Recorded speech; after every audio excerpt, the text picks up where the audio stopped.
আমি তো টিকটকে প্রথম ফার্স্ট 1 মিলিয়ন ক্রস করি। সবাই খুব সুন্দর সুন্দর বলতেছে তোমার হাসি সুন্দর, দাঁত সুন্দর। আমি নেগেটিভ ভিডিও বানাই না, তাই আমি নেগেটিভ ওভাবে শুনিও নাই। আমার বাবা তো আসলে এসব বিষয় কিছু বুঝে না। আমার বাবা ঠিক মতো মোবাইলই চালাতে পারে না। মা মেয়ে দুজনের মুখ দেখতেছি, আর কোনো কাজ নাই করোনার মধ্যে। কি করবো, বিনোদনের একটা সাইড তো দরকার। তো আমি কাকে ফলো করছি আমি নিজেও জানি না। ব্র্যান্ড প্রমোশন বা প্রমোশন ভিডিও করে টাকা আর্নিং করি।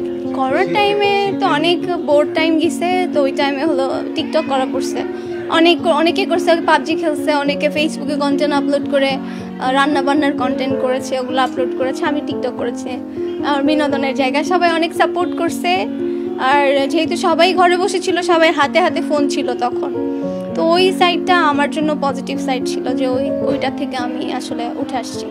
আমার একটা ফ্রেন্ড আমাকে দেখাচ্ছিল যে আমি অনেক বোর ফিল করতেছি, আমি কী করবো। এখন ও দেখি ভিডিও বানায়, ডুয়েট করতেছে। এগুলো কি তো গার্লফ্রেন্ড নাকি? বলে কি যে না, এগুলো টিকটক। আমি বলছি টিকটক?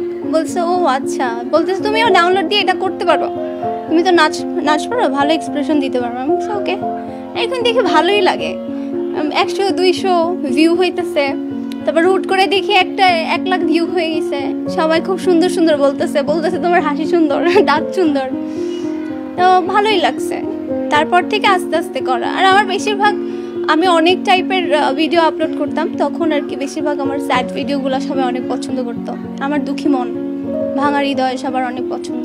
আমার এক্সপ্রেশন অনেক সুন্দর, এটা আমাকে অনেক আকৃষ্ট করেছিল আর কি। সব থেকে ফালতু কমেন্ট সবসময় একটাই, তুমি কবে বিয়ে করবে। আমার কাছে এর থেকে ফালতু আর লাগে না, কারণ কি আমি কবে বিয়ে করবো আমি নিজেই তো জানি না, আল্লাহ জানে। আমি তো নেগেটিভ ভিডিও বানাই না, তাই আমি নেগেটিভ ওভাবে শুনিও না।